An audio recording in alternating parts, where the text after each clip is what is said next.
पिपिली कौशल्य गंगा निकटस्थ सृजन public school वार्षिक उत्सव अनुष्ठित हो जाइछि। विद्यालय व्यवसाय संस्था नुहे, यह हेउछि देश गढ़िबारे सहायक हेउथिबा सुनागरिक प्रस्तुत मंदिर। छात्र छात्री, अभिभावक और शिक्षक एही विद्यालयर उन्नति रे प्रमुख भूमिका रखते बोली अतिथि माने मत प्रकाश करथिले। एही उत्सव रे मुख्य अतिथि भावे सिफा निर्देशक डॉक्टर पीके साहू, मुख्य वक्ता भावे विजय कुमार दास, सम्मानित अतिथि भावे भाग्यधर महांती, अमरकांत पंडा जोग दैथिया बेले स्कूल अध्यक्ष उत्कर्षण दास अतिथि मानक परिचय प्रदान करथिले। स्कूल वार्षिक क्रीड़ा रे कृतित्व हासिल करथिबा छात्र छात्री मानकु पुरस्कृत करने सहित निष्ठापर सेवा पाई स्कूल अन्य कर्मचारी मानकु अतिथिंक द्वारा सम्मानित करा जायतिला। प्रिंसिपल पुष्पश्री महापात्र मंच परिचालना करथिया बेले स्कूल अध्यक्ष उग्रेशन दास कार्यक्रम सफल आयोजन पाई समस्तଙ୍କୁ धन्यवाद देथिले। कुनी कुनी छात्र छात्री द्वारा आयोजित सांस्कृतिक कार्यक्रम को अभिभावक माने मन भरी उपभोग करथिले। मो ना उग्रेशन दास। आमर निजर घर होची बसंतपुर शासन। मु भुवनेश्वर रुहे। स्कूल मोर पेशा नुहे, स्कूल मोर निशा। देखो प्रत्येक नागरिकर उत्तरदायित्व रही राज्य गठन देश गठन पे। जेतबेले किछि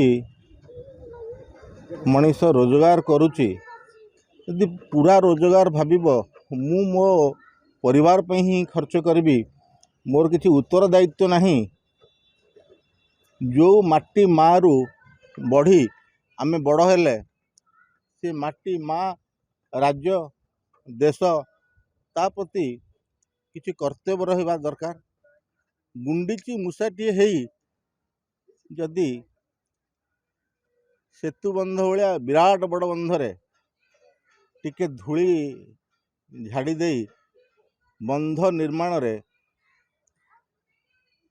कोउठ ना कोउठी अवदान रहिला, ये मोर एक छोट प्रयास। जदि मु किछि पिलांकु मोर निजर प्रचेष्टा रे शिक्षित करई पारली, किए जानिछि काली ता भितरु किए आईएएस हब, किए प्रधानमंत्री हब, किए आईपीएस हब, किए बिजनेस करिब, किए गोटे भल मनीष हब। स्कूल रो प्रथम आभिमुख्य रहा दरकार। शिक्षा को जेतिकी गुरुत्व दबा दिया जाऊ, मोर सेतरे दिमत नहीं। ता भितरे गोटे पिलार आनुषांगिक विकास घटू। जने पिला स्कूल बाहरला परे से स्वावलंबी हो, निजे किछि करू, निज पे करू, राज्य पे करू, देश पे करू। कोउठ ना कोउठी ए सब चिंताधारा भितरे मोर गोटे सान भाई से बिलंग्स करुची अनुगुलू। तार ना आशीष कुमार सिंह। से मो पाखे ठिया है। बेले बेले मु बहुत विरक्त हुए, बेले बेले मु बहुत गाली भी करे, किंतु कोउठ ना कोउठी ता प्रति मोर गोटे श्रद्धा रही। जो श्रद्धा दृष्टि ता पाखरु मध्यम किछि शिखे, मु बुझाए। राग अहंकार अटे कुकुर प्रकृति। कुकुर प्रकृति होची राग अहंकार। तुम जने शिक्षित युवक, ता भीतर बहुत भल गुण अच्छी।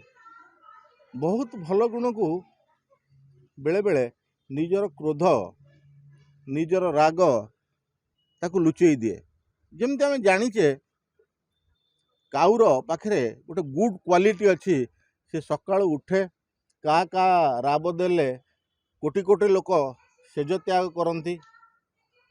लोके तार भल गुण देखते नहीं। लोक जानती काऊ मैला खाए। सेमती प्रत्येक पिला पाखरे भरपूर शक्ति रही, सबु शक्ति रही। आमे तांकु प्रोत्साहन दबा, तांकु शिक्षित कराइबा, तांकु भल सुमार्ग देखेबा। मु कौन करुची तमे देखिबा दरकार नहीं।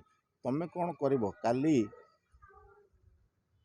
देश पे तुम कौन कर राज्य पे तुम कौन कर बापा माँ तुम कौन कर निज गाँ पे तुम कौन कर आज पिला आस्ते आस्ते आस्ते आस्ते सहरामुखी होती गाँ को भूली जाइछन्ति जेजे माँ कहले से माने बुझंतिनी जेजे बापा कहले से माने बुझंतिनी मु चाहूँगी प्रत्येक पिला जानतु मोर किए घरे जेजेमा अच्छी मोर जेजे बापा अच्छी मोर बापा माँ अच्छे मु सेमानक प्रति गुरु मानक प्रति मोर लयालिटी रहा दरकार जेजे बापा जेजे माँ प्रति मोर लयालिटी रहा दरकार मु मनुष्य हेले मु शपथ नवा दरकार गोटे पिला शपथ नवा दरकार मु जदि भल मनुष्यटी हेली आटलिस्ट मु जदि 10 जन को भल मनुष्य करई पारली भगवान ये जो सृष्टि की मते पठेइछन्ति मु किछि ये सृष्टि पे कली बोली मते अनुभव हबो अनुभूति मिलिबो। जय Jagannath. I am principal of Srijan Public School, Pubasasan, Pipili Puri. Etah come school annual day celebration होता है कौन करे प्रतिक्रिया We are celebrating our 13th annual day today at SIPA Auditorium.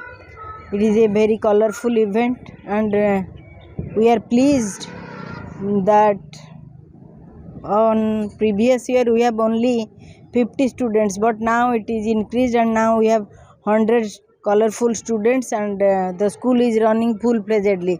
So we are happy and we will maintain this and we will grow more and more. And the message for our children is that have faith on us and you will be prosper in future surely. It is my motto. ପିପିଲିରୁ ପ୍ରଶାନ୍ତ ମହାରାଣଙ୍କ report A1 Odisha.